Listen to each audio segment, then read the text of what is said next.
Ang araw maging icon, gusto ko kagaya ko si Idol. Mala Michael Jordan nung ma-high score.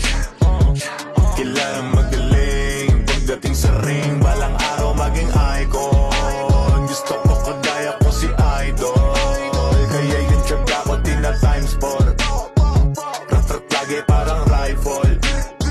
Huwag ka kakagat sa fake, iwas ka sa foul. Huwag kang makampante, ingat sa galaw. Huwag puro atake, aralin dumipensa. Minsan din depende yan kung paano ka pumwersa. Minsan kailangan pabay ng pasensya. Isa yan sa mga pangunahing diferensya. Pag natambakan ka na doon ka mag-apit, pero pag nakalaman ka na nakakampante, sana kuha mo yung punto. Mula simula hanggang sa dulo, dapat isagad mo yung laro mo.